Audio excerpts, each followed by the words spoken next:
Hi everyone, it's Andy Levine here. So in January of each new year, we usually pick the best episode of the past year. But this year, we're going to try something a little different.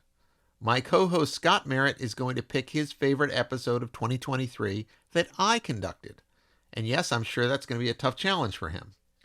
And to complete this interchange, I've selected Scott's interview with Rick Beato as my favorite episode of 2023. The episode was titled, Everything Rick Beato, the Unlikely Launch of a 54-Year-Old YouTube Star. It's a great story, and I hope you enjoy it. How old were you when you started your YouTube channel? 54. So I started producing at 37. I started from scratch teaching myself how to do it. I never ever engineered or done anything like that. Never produced any records. I started my YouTube channel at 54. Never had edited a video. Didn't own a camera. And my first videos were just made on my iPhone.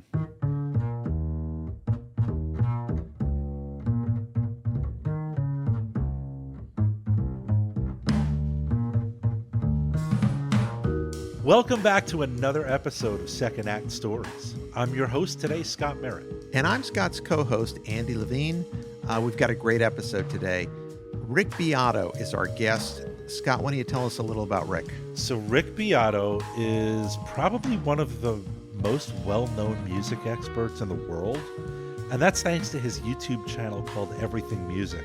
He's got somewhere in the neighborhood of 3.5 million subscribers to date. That's a lot of people. An unbelievable audience. So because he's on YouTube and he's got really interesting videos, you ever go to work in the morning and you see somebody who kind of shows up dragging a little bit, their eyes are bloodshot, they're moving kind of slow? That's pretty much most of my office, most days. Right.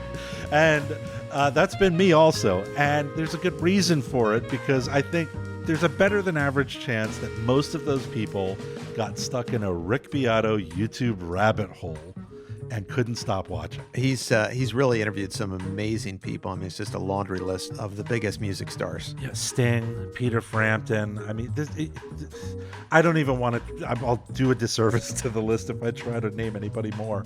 But anyway, before his YouTube success, he actually played, and he still plays, and he produced and engineered music, and he even co-wrote a song that hit #1 on the Billboard country charts. Now, what's especially interesting about Rick is he didn't find fame on YouTube until he was in his mid-50s. Right. Imagine a guy with white hair. He's 54 years old at the time, saying, I want to start a YouTube channel. I mean, how does that become successful? His story is amazing. Given his extraordinary knowledge of everything about music and his expertise as a musician, we kicked off talking about his first foray into playing an instrument. I started playing in the school orchestra. Started playing cello when I was in 3rd grade, and I pretty much played that till 7th grade when I switched to the bass, classical bass, and then I took up guitar in 8th grade. And then I played both of those instruments all the way through grad school. When did you get the sense that this was more than just a passing interest in music? The summer of 1976, when I broke my ankle and I was stuck sitting on the couch the first week of the summer with nothing to do. And the doctor's like, you're going to have to wear this cast for 13 weeks. And I'm sitting there, and my brother had this cheap guitar he got from a friend of his sitting over in the corner. And so I picked it up, and I had a book of chords, and I start learning chord, teaching myself. And so I just would start looking at the book, listening to songs, and started teaching myself how to play. And then I would go to the stereo and put the songs on, and I'd play along with them. So I just taught myself. Did you, at that point, think, oh, one day I'll be a rock star like every teenage kid? It was really fun. I just loved playing it. Even though I had played the cello, then the bass, and I've been doing it for years, I didn't love that. But it's funny because I started loving those other instruments, playing the bass, after I got really into the guitar. Then I was also into the bass.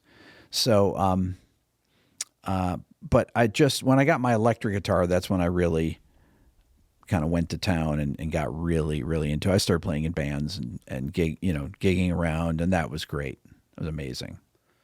you went off to college Yep. and you studied music. Yep. What was the plan? You know, I did my undergrad and got a music education degree, classical bass. And then I was like, okay, well, I'm not ready to go out in the world. So I did my master's at New England Conservatory in Boston. I did my undergrad at Ithaca College in Ithaca, New York, which is a beautiful, beautiful place. So I went back there to hang out with some of my friends that hadn't graduated yet from Ithaca, that were living in town or had graduated and were living in town. And I got offered a job teaching at Ithaca College that next fall from my old guitar teacher, Steve Brown. So I took it and I started teaching there, and I taught there for 5 years. Did you have any aspirations of staying in higher ed? No. Well, it was a great job. You know, being a teacher, you're in your early 20s, being a college professor, you work, 6 months a year, got the summers off.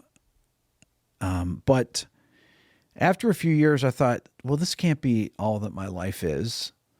So I decided I'd leave. I took a leave of absence at the end of 1992, and I ended up starting to play in bands. I moved from Philadelphia to New York City, and then over the course, I got a publishing deal with Polygram Publishing as a songwriter.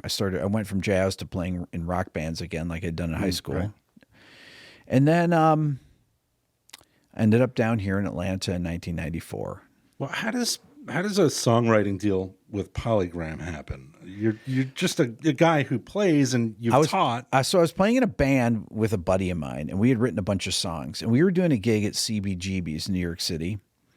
And just like you used to hear in the old days, a guy comes up to me with a card, everything. He's like, "You guys have hit songs. I'm the head of Polygram Publishing," this guy named John Tita, and have your lawyer call me. I want to sign you a publishing deal. I didn't believe it. So I talked to our lawyer, and he's like, yeah, he's literally the head of the Polygram Publishing. So I was signed to this deal, and then I moved down here, and then we got dropped from that deal. And I moved down here in 94 to Atlanta and started teaching at a local guitar store, teaching students, 50 students a week. So I went from being a college professor to being a songwriter for a couple of years, and then to teaching in a music store here. What did it feel like? Did you feel like it was like a regression? I wouldn't say it felt like a regression. I had a steady job as a college professor with benefits and things like that. Right. But I love teaching those 50 students a week. The reason I'm able to do my What Makes This Song Great is because I taught literally 12,000 lessons over the course of 5 years. And I taught different songs to different people of all ages every day. So you had to study those songs in order to teach them. I figured them all out by ear off a cassette player. I wrote them down, and I taught them to people. Any band you can think from the 50s, the 60s, 70s, 80s, 90s. And I became an expert on all this music, teaching solos, teaching, bass parts. I had bass students, everything. So at what point do you say goodbye to 50 students a week and start working on the studio side? So I started a band in the beginning of 1997, a band called Billionaire, and we made some demos, and I didn't know how to do any type of production or anything like that. I was the guy in the band that couldn't set up the PA system. So Billionaire wrote a bunch of songs. We made an independent record, and then we got signed in 1998. We had offers from a few labels. We signed with London Sire Records, and we made a record with a producer that was really a disastrous experience. We spent $483,000 making a record. Oh my God. Yeah, and it was terrible. And then we ended up putting it out, and about a month after we put it out, there was the record label consolidation started to happen in 1999, and Polygram got bought. Polygram owned London Sire, and they got bought out by Universal Music, and we got dropped on that day. We were touring in like Little Rock or something. We had to drive the van home. Everybody had to get jobs. Just before that, my lawyer good friend of mine, Reed, said, why don't you produce some bands? Because in between when we made the record and it came out, there was a few month period where I had no income. He's like, why don't you do some demos with some bands as a producer? And I was like, what? He said, yeah, there's a band that sent me a demo. They're good band, but their demo is bad. Tell them I said that they need to that you need to produce some demos with them. And that's how I started. And then I taught myself engineering, so then I could also engineer and mix records. So I could engineer, mix, write, so I could do and play parts if they needed. I'd do any overdubs. If a band needed a keyboard part, I could play it because I could play every instrument. So which of those roles was your favorite? Which was the best? Honestly, I really liked the engineering part of it as much as anything. I love recording. I love recording sound, which is funny because my YouTube channel isn't a lot about recording. It used to be at the beginning, kind of.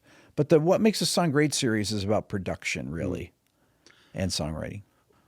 What's more important when you're acting as a producer, to have a background in music theory or the ability to be a musician?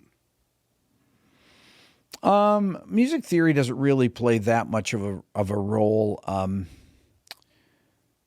except if you're in a pinch and you need to think of something that someone else might not think of. It can be helpful, but being a good producer is really about having good taste.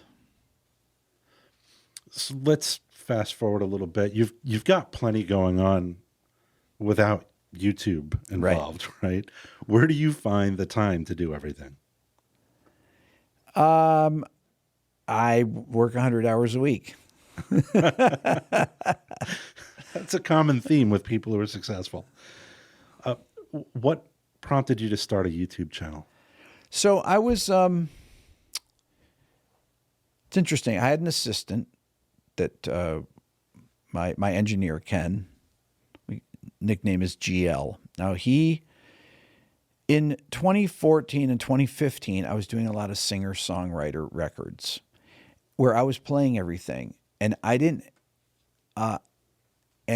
need him to engineer because I had to sit at the computer and I'd be playing the parts myself and working with just the artist. And so there wasn't, so I thought, well, I'm going to give him something to do. So I got some friends of mine that were musicians around town, and I thought, well, I'm going to have him film videos of them. Now, I wasn't in any of the videos. And so we started filming videos for a YouTube channel. I've never really talked about this. I always forget about this. And he made about 100 videos or so. And one of the guys was Rhett Shull, who was my intern, who has a YouTube channel too. And then that kind of, we stopped doing that in about 2015. We never put any of the videos out or did anything with them. They're on a hard drive somewhere. Mm-hmm. And my son Dylan had a massive viral video then at the end of 2015 that I just had put on my Facebook page to show that my friend Shane, who I was working with, an artist, country artist, he just said, hey, can you film your son Dylan doing this thing, with perfect pitch? So I played all these complex chords and everything. Dylan names all the chords I'm playing. Okay, I'm going to do some polychords for you. These are really going to be hard. You ready? What's this? C augmented over D flat augmented. Okay, sing a B flat. Very good. What's this chord? A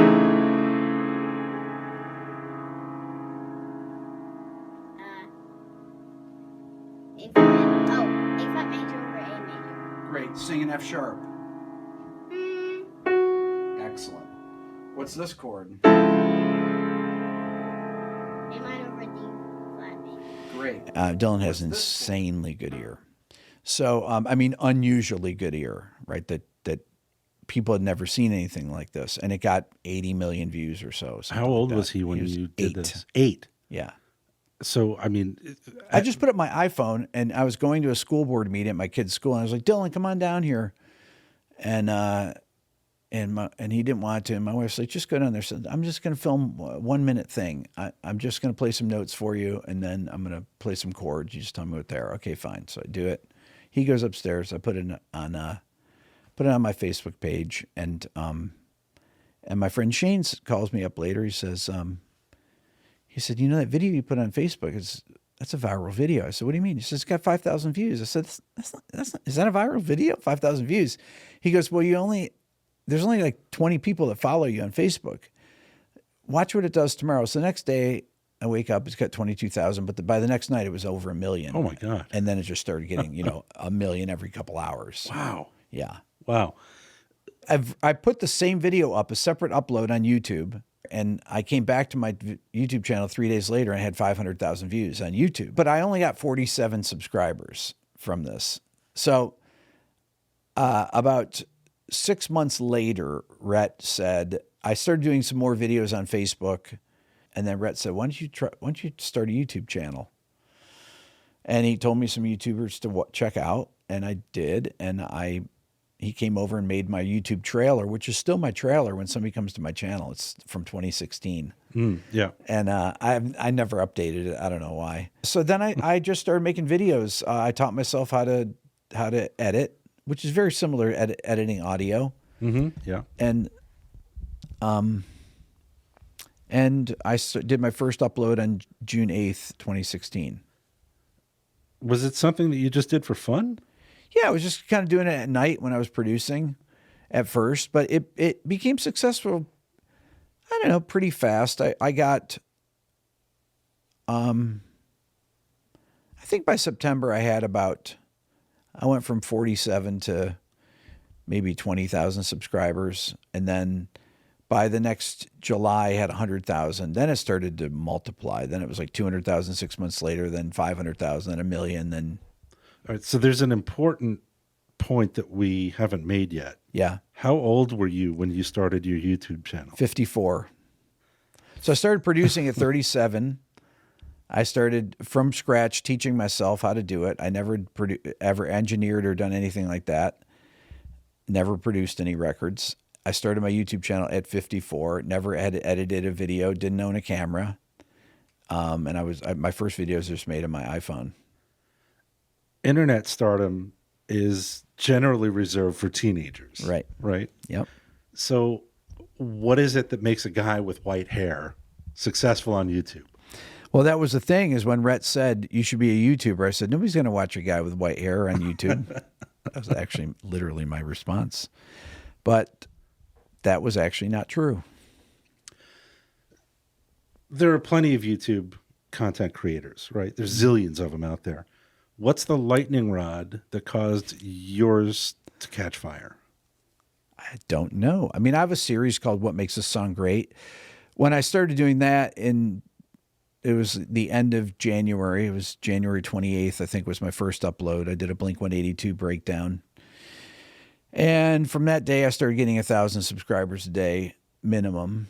And that just has never stopped. At what stage did you go, this is something. This is something that's going to bring me good revenue? Well, I stopped producing in, I think in September of 2016, because I basically replaced my production income with YouTube stuff I had a book, my Beato book that I've been selling since the beginning. It was a PDF at the time. Now it's a full-blown, multimedia video course. And I would sell the PDF. It's strange, but I don't sit around and watch YouTube or sit around and watch Instagram or TikTok or anything like that. I'm not that interested in that. I watch my friends' channels, and that's about it. Right.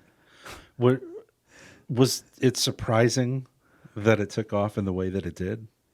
Yeah. I don't really dwell on it too much. I remember sitting around with my wife and kids down here in the studio and watching the thing turn over.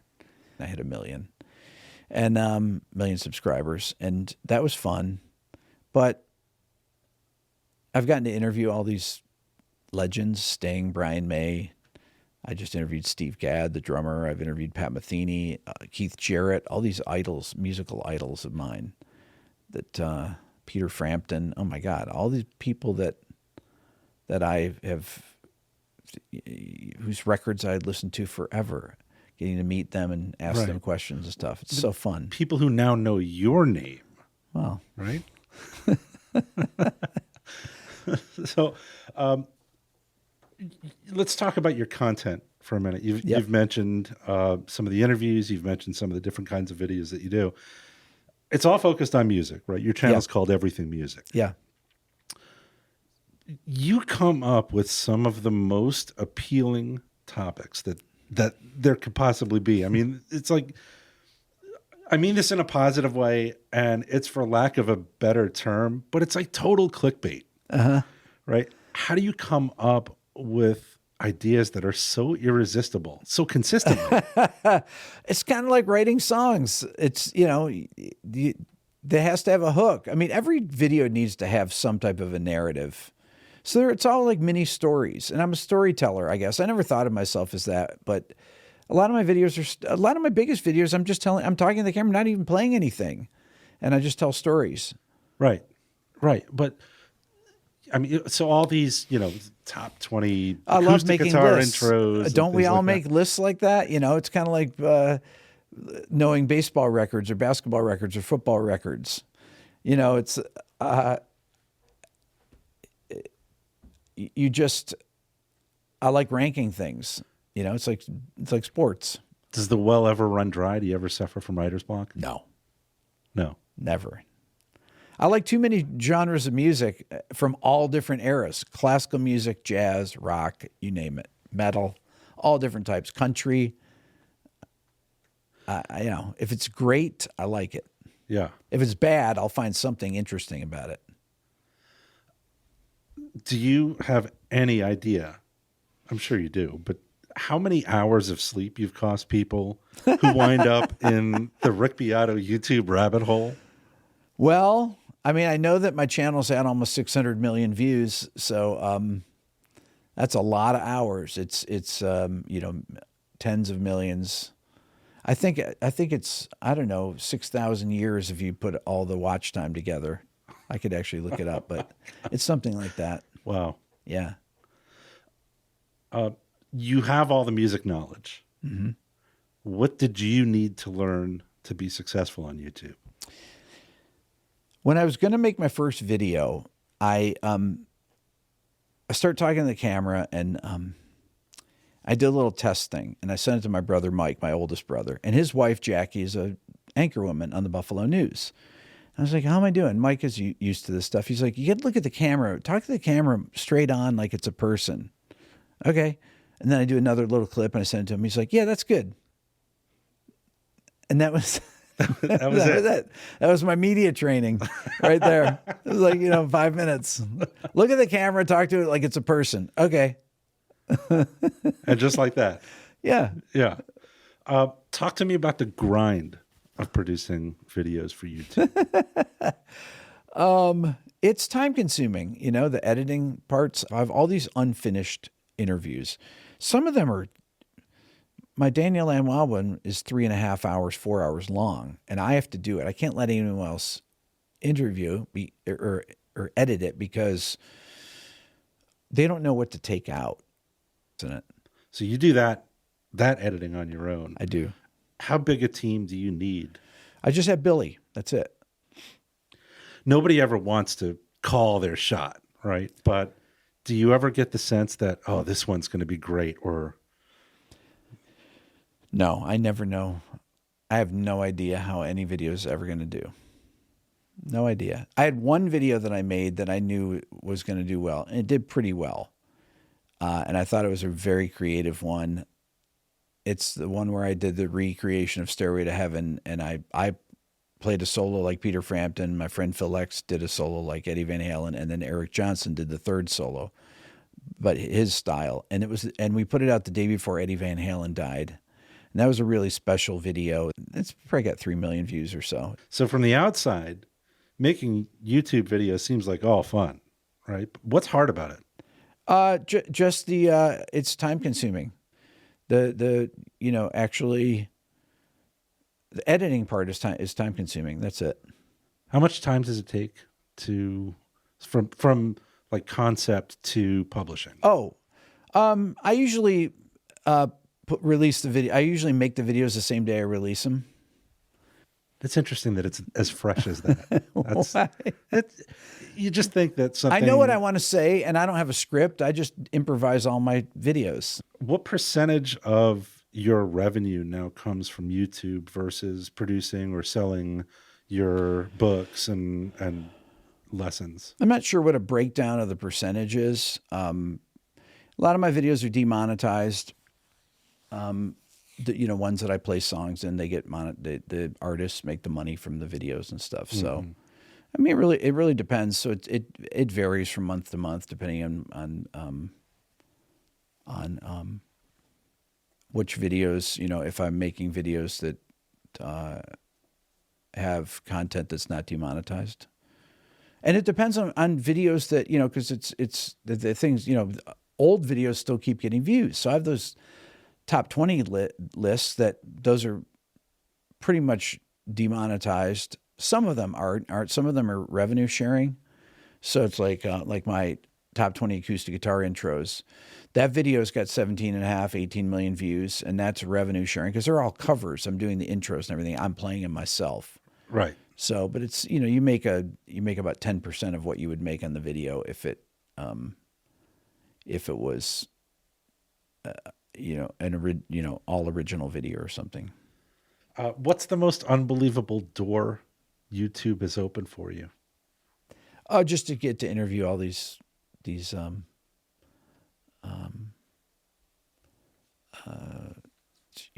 incredible. I got to meet Joni Mitchell. I got to meet Sting and Brian May, and just unbelievable. Yeah, Keith Jarrett, Pat Metheny, all these my heroes. I'm going to shift gears here for a second. Yep.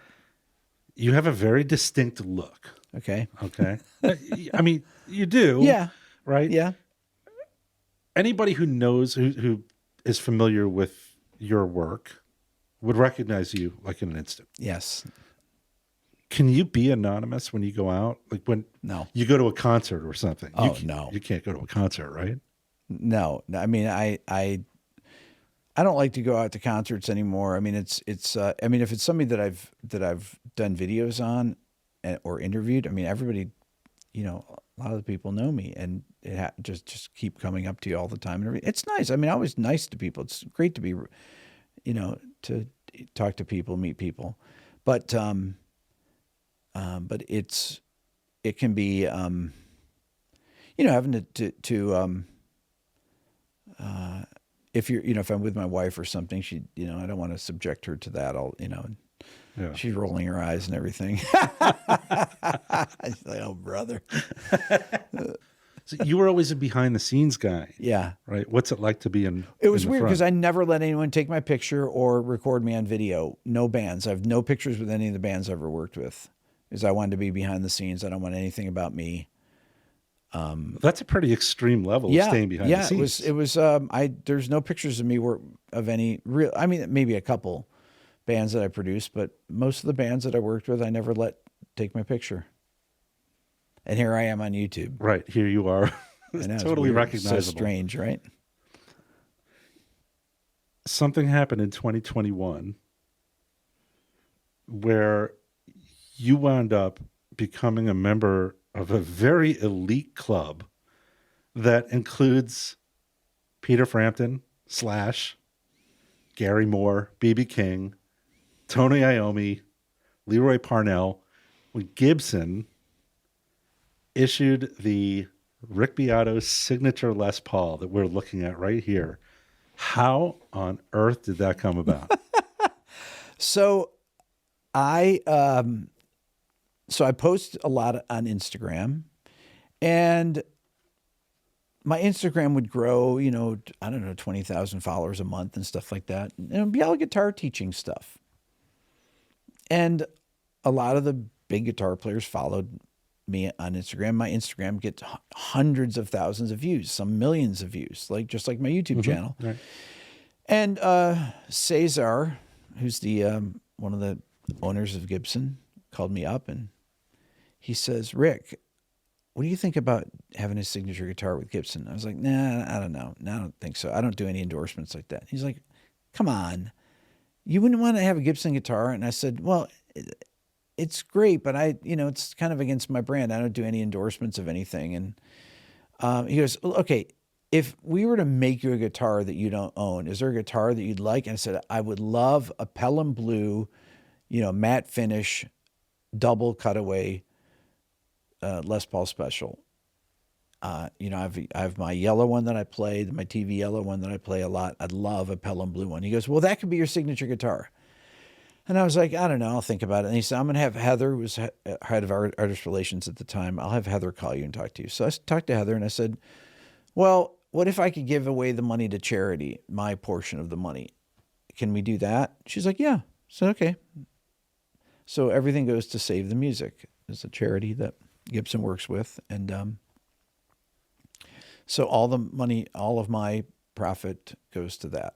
What would you say are the keys to success for someone who's in their 50s, like you were, and has an itch to make a career change, maybe even making money on YouTube? Anybody can do it if they're a really good storyteller, if they're a compelling storyteller, or they can write a great script and make thoughtful content, and they deliver it, I think, in an honest way. I think that's the thing, is being yourself.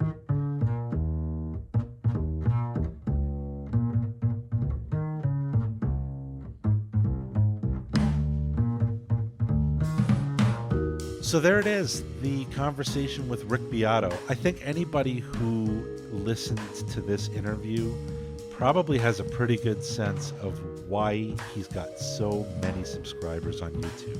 3.5 million people is a lot of people.